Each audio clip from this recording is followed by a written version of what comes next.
거룩한 존전에 주의 임재 앞에 잠잠해 주 여기 계시네.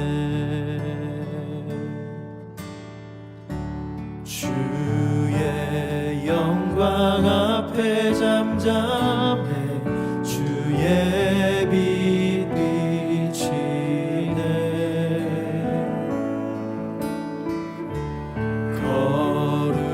거룩한 불 태우시며 영광의 관 쓰네. 주 영광 찬란해 빛 되신 우리와 주의 영광 앞에 잠잠해 주의 빛 비치네. 주의 능력 앞에 잠잠해 주 역사하시네.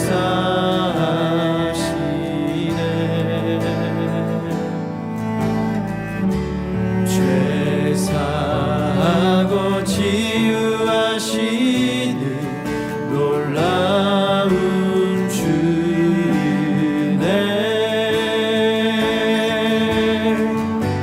주 믿는 자에게 능치 못함 없네. 주의 능력 앞에 잠잠해 주 역사하시네.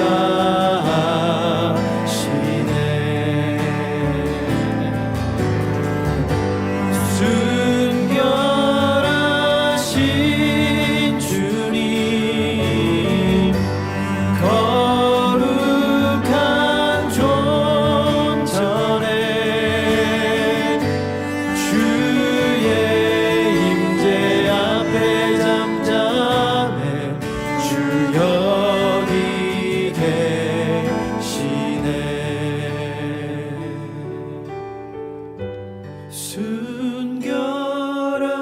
순결하신 주님 거룩한 존전에 주의 임재 앞에 잠잠해 주 여기 계시네.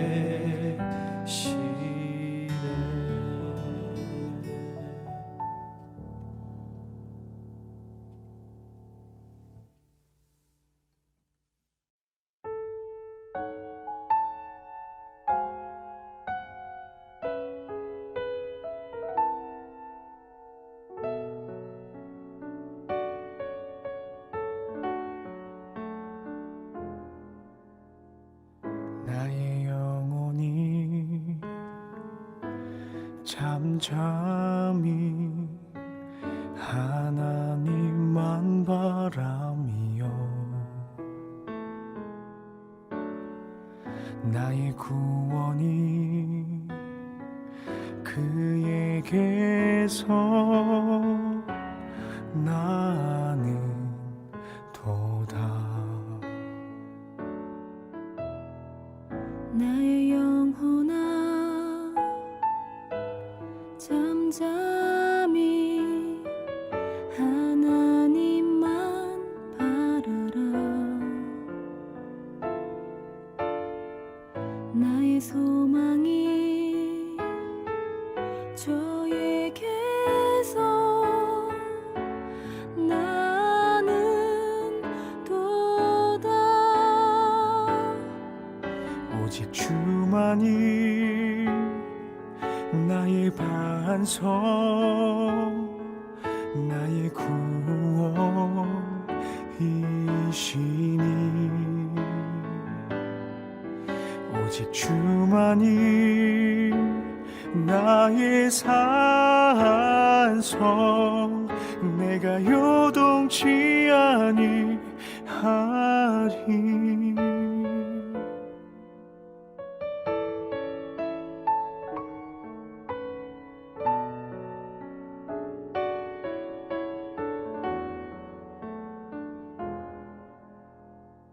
나의 영혼이 간절히 여호와를 갈망하며 나의 입술이 여호와를 찬양하리.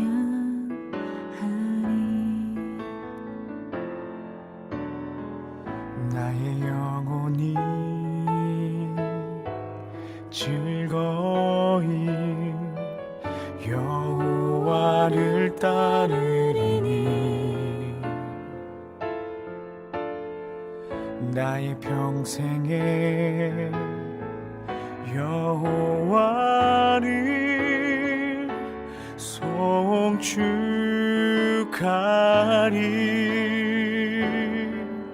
오직 주만이 나의 반성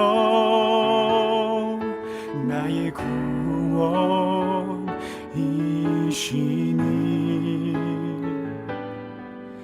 오직 주만이 나의 산성 내가 요동치 아니하리. 오직 주만이 나의 반성 나의 구원이시니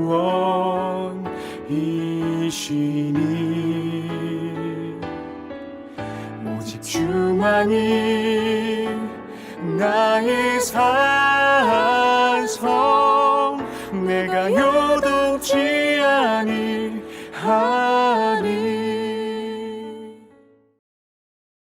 오늘도 6.19 온전함 기도회에 함께 하시는 한 분 한 분을 주님의 이름으로 축복합니다. 오늘 말씀은 욥기 10장 1절에서 12절입니다. 말씀을 봉독하겠습니다. 내 영혼이 살기에 곤비하니 내 불평을 토로하고 내 마음이 괴로운 대로 말하리라. 내가 하나님께 아뢰우리니 나를 정죄하지 마시옵고 무슨 까닭으로 나와 더불어 변론하시는지 내게 알게 하옵소서. 주께서 주의 손으로 지으신 것을 학대하시며 멸시하시고 악인의 꾀에 빛을 비추시기를 선히 여기시나이까. 주께서 육신의 눈이 있나이까. 주께서 사람처럼 보시나이까. 주의 날이 어찌 사람의 날과 같으며 주의 해가 어찌 인생의 해와 같기로 나의 허물을 찾으시며 나의 죄를 들추어 내시나이까. 주께서는 내가 악하지 않은 줄을 아시나이다. 주의 손에서 나를 벗어나게 할 자도 없나이다. 주의 손으로 나를 빚으셨으며 만드셨는데 이제 나를 멸하시나이까. 기억하옵소서. 주께서 내 몸 지으시기를 흙을 뭉치듯 하셨거늘 다시 나를 티끌로 돌려보내려 하시나이까. 주께서 나를 젖과 같이 쏟으셨으며 엉긴 젖처럼 엉기게 하지 아니하셨나이까. 피부와 살을 내게 입히시며 뼈와 힘줄로 나를 엮으시고 생명과 은혜를 내게 주시고 나를 보살피심으로 내 영을 지키셨나이다. 아멘. 욥기 말씀을 묵상하고 있습니다. 어느 날 갑자기 자신의 삶에 찾아온 이 환난과 고난으로 인해 깊은 고통 중에 있던 욥의 이야기입니다. 동방 사람들 중에도 가장 훌륭한 자로 인정받던 그가 어느 날 갑자기 그의 많은 소유물을 약탈당하고 함께 지내던 종들도 죽임을 당하고 게다가 자신의 건강에도 심각한 문제가 생겼으며 무엇보다도 사랑하는 자녀들을 잃고 자신의 아내마저 자신을 저주하고 떠나버렸습니다. 자신의 생명 자체를 원망스럽게 여길 만큼 너무나 깊은 고통 가운데 빠져있던 욥을 위로하기 위해 찾아온 친구들은 처음에는 함께 울며 아파해 주었지만 그 친구들과의 대화는 금세 신학적인 또 논리적인 논쟁으로 바뀌어서 친구들은 오히려 욥에게 그가 숨기고 있는 죄를 자백하도록 촉구하며 그의 고통을 더욱 가중시키고 있습니다. 첫 번째 친구 엘리바스와 두 번째 친구 빌닷의 말에 대한 욥의 대답이 욥기 9장부터 오늘 본문인 10장에 걸쳐서 기록되어 있습니다. 인과응보의 원칙 안에서 욥의 환난은 그와 그의 자녀들의 죄 때문이라고 주장하는 친구들에 대해서 욥이 대답한 내용입니다. 욥의 대답은 그 친구가 한 말에 대한 반박으로 시작해서 그 말의 대상이 하나님께로 옮겨지는 패턴을 보이고 있습니다. 오늘 본문에서도 욥은 하나님께 대하여 탄식하며 탄원하고 있습니다. 1, 2절에서 욥은 하나님 저 너무나 힘들어요. 도대체 저에게 왜 이러시는 거예요? 라고 말합니다. 자신의 마음의 괴로움과 고통이 너무 커서 하나님께 그대로 말할 테니 자신을 정죄하지 마시고 도대체 자신에게 왜 이렇게 하시는지 알려달라고 촉구합니다. 3에서 6절에서 욥은 하나님은 이러시는 분이 아니시잖아요. 불완전하고 한계가 많아서 실수하거나 부당하게 판단할 수 있는 사람과 같은 분이 아니시잖아요. 왜 저에게 이렇게 하시는 거예요? 라고 말합니다. 7절에서 욥은 하나님 저를 잘 아시잖아요. 하나님께서 저에게 이렇게 하시면 저는 정말 어떻게 하라는 것입니까? 라고 탄식합니다. 8에서 12절에서 욥은 하나님, 저를 하나님께서 친히 지으셨잖아요. 흙으로 빗듯 저의 온몸의 세포 하나하나를 하나님께서 만드셨고 또 저에게 생명과 은혜를 베풀어 주시고 늘 저를 보살펴 주시고 제 영혼에 만족함을 주셨잖아요. 그런데 갑자기 왜 이러시는 겁니까? 하나님께서 만드신 저를 하나님께서 멸하시고 다시 티끌과 같이 흩어버리시려는 것인가요? 하나님 저 너무 힘듭니다. 도대체 왜 이러시는 건지 그 이유라도 좀 알게 해주세요. 라고 그렇게 하나님 앞에 항변하며 괴로움을 토로하고 있습니다. 욥의 답답함과 그의 깊은 고통이 느껴지는 내용입니다. 욥기의 내용을 계속 묵상하면서 또 오늘 본문을 보면서 욥의 이러한 반응, 이러한 부르짖음을 들으시는 하나님의 심정은 어떠하셨을지 묵상해 보게 되었습니다. 하나님의 뜻 가운데 욥과 그의 친구들의 대화가 더 이어지는 것을 좀 더 듣고 계셨지만 욥이 당하는 그 고통을 보시면서 또 그의 탄식과 부르짖음을 들으시면서 함께 아파하시고 당장이라도 달려가서 그를 안아주시고 싸매어 주시고 위로하시고 회복시켜 주시고 싶은 그러한 심정이 아니셨을까 생각해 보았습니다. 예레미야 31장 20절에 보면 타락한 하나님의 백성을 책망하시는 하나님의 심정이 어떠한지 이렇게 묘사가 되어 있습니다. 에브라임은 나의 사랑하는 아들, 기뻐하는 자식이 아니냐. 내가 그를 책망하여 말할 때마다 깊이 생각하노라. 그러므로 그를 위하여 내 창자가 들끓으니 내가 반드시 그를 불쌍히 여기리라. 여호와의 말씀이니라. 네, 비록 스스로의 잘못으로 인해 스스로 자초한 고난 가운데 처한 상황이지만 그러한 그들을 바라보시는, 그들을 돌이키기 위해 책망하시고 환난의 매를 드시는 하나님의 심정은 단순히 즉흥적으로 분노를 표출하시는 그런 차원이 아니라 심판하실 때에도 그때마다 깊이 생각하시고 마치 몸속의 장기들이 신음소리를 내며 고통하듯이 그렇게 아파하시고 여전히 불쌍히 여기시는 그러한 마음이라고 말씀하고 있는 것입니다. 우리의 잘못으로 인한 결과일지라도 우리의 고통에 대한 하나님의 마음은 함께 아파하시고 불쌍히 여기시는 마음인 것입니다. 그렇다면 욥을 바라보시는 하나님의 심정은 그보다 더하셨으리라 생각됩니다.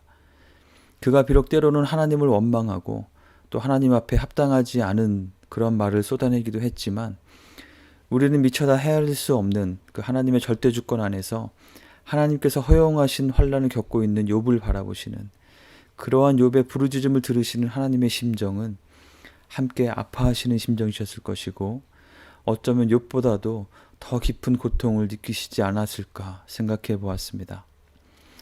하나님은 우리를 그저 창조주와 피조물의 관계로만 대하시지 않으십니다. 물론 이것은 엄연한 사실이기에 우리가 그 선을 넘어서 창조주 하나님 앞에 자신의 존재를 망각하고 교만하게 될 때 그것은 우리 자신에게 심각한 문제를 초래하게 되곤 합니다. 하지만 하나님은 우리를 단순히 피조물로만 여기시는 것이 아니라 우리를 하나님의 자녀로 삼으시고 우리를 사랑하십니다. 우리를 사랑하시기 때문에 창조주신 하나님께서 피조물인 우리의 고통에 함께 하시고 우리로 인해 아파하시고 고통을 느끼시는 것입니다. 하나님의 그러한 사랑으로 인한 고통의 절정이 바로 예수 그리스도의 십자가입니다. 예수님의 십자가는 우리에게 참된 자유함과 생명을 주시기 위해 우리의 모든 죄와 고통을 대신 짊어지시고 하나님께서 친히 고통을 받으신 것입니다. 사랑하는 성도 여러분, 우리는 살아가면서 여러 가지 이유로 여러 가지 형태의 고통의 순간들을 만나게 됩니다. 어쩌면 오늘 이 시간 함께하는 분들 중에도 지금 현재 어떤 큰 고통과 아픔 가운데 있는 분이 있으실 수도 있겠습니다. 그러한 순간에 우리가 꼭 기억해야 할 것은 하나님은 우리의 고통을 외면하거나 모르지 않으시고 함께 아파하시는 분이시라는 것입니다. 하나님의 지혜와 또 사랑의 섭리 가운데 우리의 고통의 상황에 직접 개입하시는 그 시점이 우리가 원하는 때와 방법과 다를 수는 있지만, 그래서 때로는 도대체 하나님은 어디에 계신 것인지 그 하나님의 침묵으로 인해 답답하고 힘들 수도 있지만, 그럼에도 불구하고 변치 않으시고 언제나 동일하신 하나님은 우리의 고통을 모른 척하지 않으시고 그 누구보다도 함께 아파하시며 우리의 눈에는 보이지 않을지라도 우리를 위해 일하시는 분이심을 꼭 기억하시고 욥과 같이 하나님 앞에 심정을 토하며 하나님 앞에 나아가는 한 분 한 분이 되시기를 주님의 이름으로 간절히 축원합니다. 욥기 말씀을 묵상하면서 또 한편으로 생각해 보게 되는 것은 욥이 처한 이러한 상황에서 하나님께 가장 큰 실망이 되고 하나님의 마음을 가장 답답하게 할 수 있는 욥의 반응은 어떤 것일 수 있었을까 하는 질문이었습니다. 아마도 그것은 욥이 그저 자포자기하여 하나님도 아예 찾지 않고 그의 인생을 그야말로 그냥 방치하며 포기하는 것이 아니었을까 생각해 보게 됩니다. 또는 그가 처한 이 모든 상황에 대해 어느 시점부터는 그저 무덤덤하게 반응하며 사람 사는 인생이 다 그런 거지라고 체념하며 답답함이나 고통도 별로 느끼지 못한 채 무감각 가운데 그냥 모든 것들을 그냥 운명처럼 받아들이며 그냥 주어진 그대로 살아가는 모습이 아니었을까 생각해 보게 되었습니다.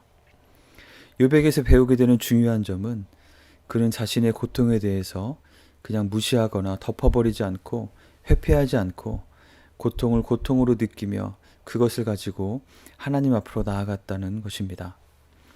그리고 오늘 본문 가운데서 느껴지는 이 욥의 고통과 탄식의 내용, 그 원인을 좀 더 살펴보면 그것은 그가 처한 상황 자체로 인한 고통도 있었지만 그보다 더 근본적으로 그가 하나님께 대해 이전과 같이 친밀함을 느끼며 하나님께서 주시는 삶의 생기와 은혜를 누리던 것이 끊어져 버리고 꽉 막힌 것으로 인한 답답함과 탄식임을 발견하게 됩니다. 하나님 원래 이러시지 않으셨잖아요. 저의 매일매일의 삶 속에 생기를 주셔서 살아가는 기쁨을 알게 하셨고 또 하나님의 선하신 손길을 발견하며 하나님의 은혜를 찬양할 수 있게 하셨잖아요. 하나님은 저의 세포 하나하나까지도 다 조성하시고 아시는 저의 마음의 중심을 잘 아시는 분이시잖아요. 그런데 왜 저에게 이러한 고통을 주시고 이런 원통함을 당하게 하시는 건가요? 어떠한 상황에서도 하나님을 찬양해야 한다는 것을 알지만 그런 심정이 도저히 들지 않습니다. 그래서 제 마음이 너무나 더 괴롭습니다. 저는 제 육체의 종기가 주는 가려움과 통증보다도 하나님이 이전처럼 생생하게 느껴지지 않고 하나님이 저를 버리신 것처럼 느껴지는 것이 더 참기 어려운 고통입니다. 라고 욥은 부르짖고 있는 것입니다. 욥의 이러한 부르짖음, 하나님의 생명과 은혜에 대한 영혼 깊은 갈망의 고백을 들으면서 지금 저 자신에게도 과연 하나님께 대한 이러한 갈망이 항상 있는지 돌아보게 되었습니다. 여러분은 어떠신지요? 시편 42편에 보면 원수들의 압제와 대적하는 사람들의 비방 가운데서 하나님께서 마치 자신을 잊으신 것처럼 느껴지던 시편 기자의 고백이 기록되어 있습니다. 사람들이 자신을 향해 너의 하나님은 도대체 어디에 계신 것이냐?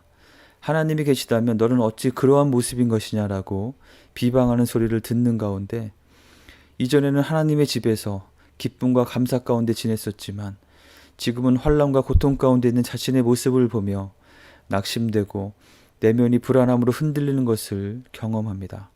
그래서 그는 하나님 앞에 이렇게 말합니다. 하나님이여, 사슴이 시냇물을 찾기에 갈급함같이 내 영혼이 주를 찾기에 갈급하나이다. 그는 자신이 처한 환난과 고통 가운데서 목마른 사슴이 시냇물을 찾기에 갈급함같이 오히려 하나님을 더 갈망하며 갈급하게 찾는다고 고백하는 것입니다. 그리고 그 결과로 시편 42편은 어떤 상황에도 변함없는 소망이 되시는 그 하나님을 붙잡고 찬양하며 마무리가 됩니다. 환난과 고통이 찾아오는 이유는 다양하지만 한 가지 공통점은 하나님의 자녀된 우리는 그러한 가운데에서 하나님을 더 찾게 된다는 것입니다.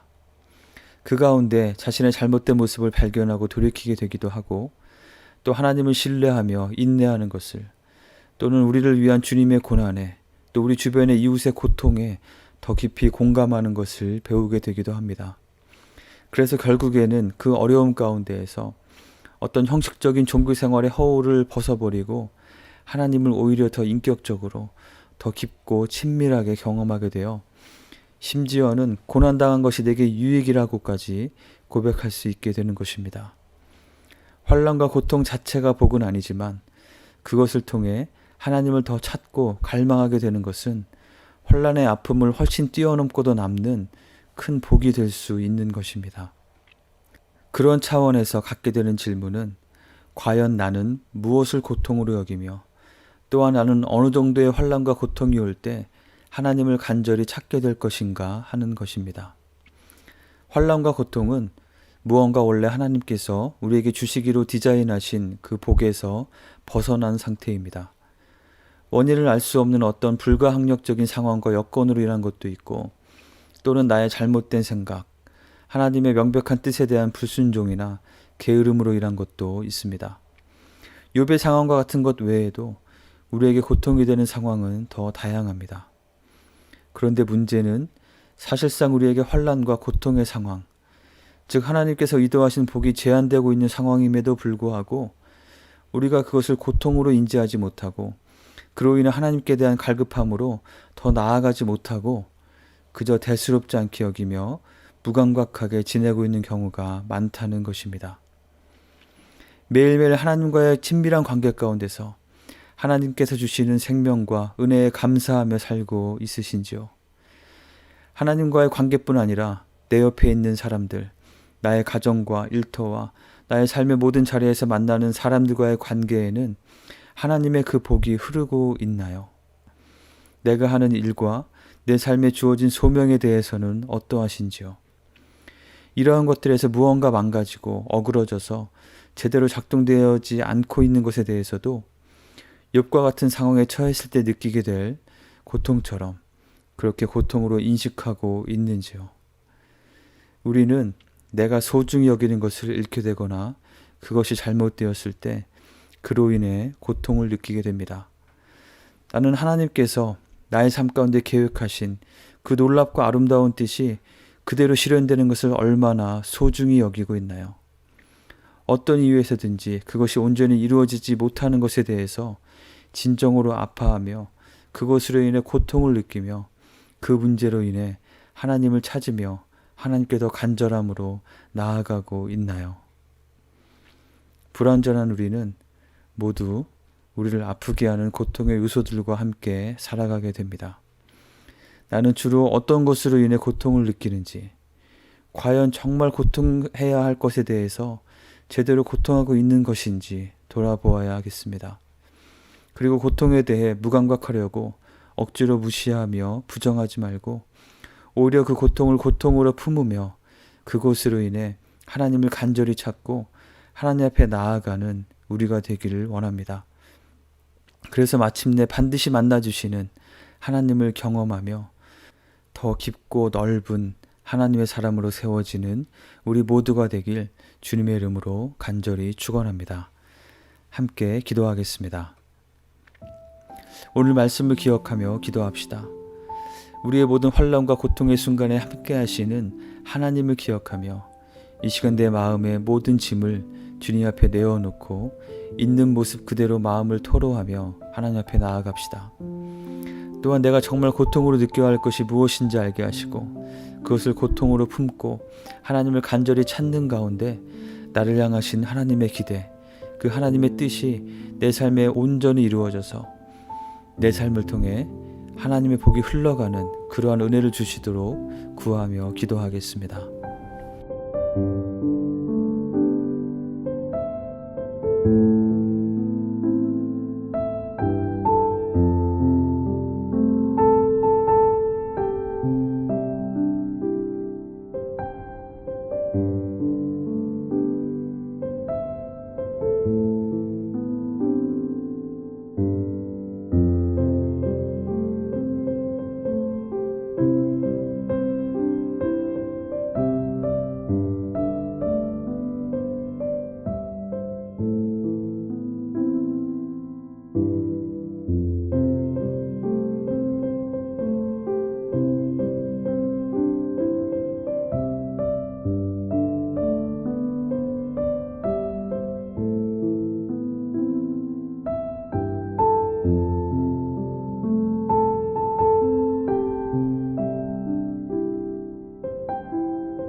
코로나 팬데믹 상황을 위해서 기도합시다.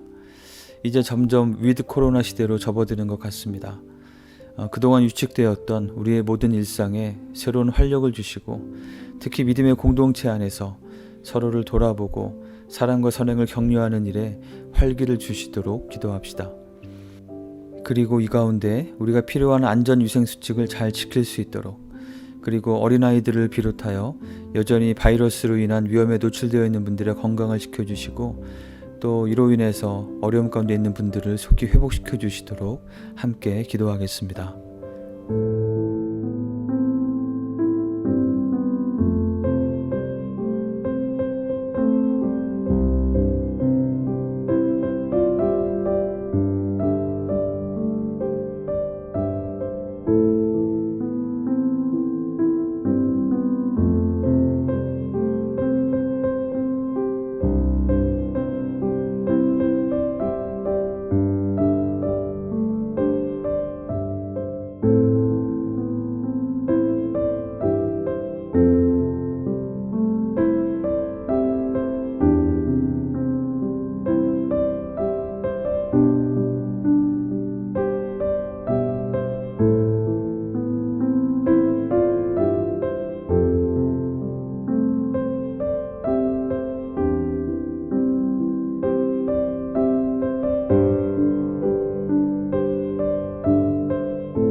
마지막으로 우리 교회 공동체를 위해서 기도하겠습니다. 목장사역과 새가족들을 위해서 기도합시다. 이변에 큰 변화 없이 이어지는 목장들 가운데도 새로운 활력을 주시도록, 그리고 새롭게 개편된 목장들 가운데에는 새로운 구성원들에 대한 어색함이나 불편함을 과감히 뛰어넘어서 새롭게 만난 지체들과 마음을 합하여 아름다운 교제를 이루어가도록 기도합시다. 그리고 이번 마을별 가을 축제가 이 목장사역에도 활기를 얻는 좋은 계기가 되도록 기도합시다. 또한 최근에 우리 교회를 찾아오신 새가족들이 각 목장 안에서 잘 정착하여 함께 아름다운 믿음의 공동체를 이루어 가도록 함께 기도합시다. 마지막으로 우리 가운데 연약한 지체들 기억하면서 함께 기도하겠습니다.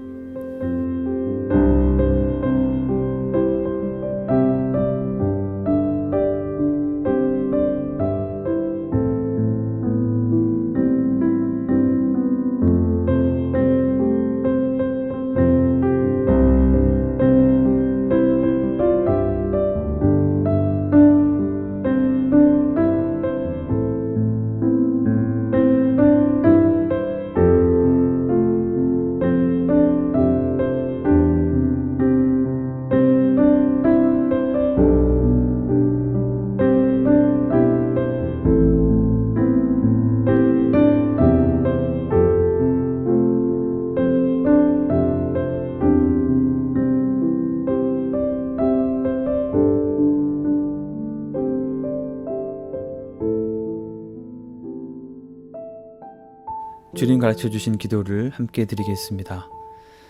하늘에 계신 우리 아버지여, 이름이 거룩히 여김을 받으시오며 나라가 임하시오며 뜻이 하늘에서 이루어진 것 같이 땅에서도 이루어지이다. 오늘 우리에게 일용할 양식을 주시옵고 우리가 우리에게 죄 지은 자를 사하여 준 것 같이 우리의 죄를 사하여 주시옵고 우리를 시험에 들게 하지 마시옵고 다만 악에서 구하시옵소서. 나라와 권세와 영광이 아버지께 영원히 있사옵나이다. 아멘.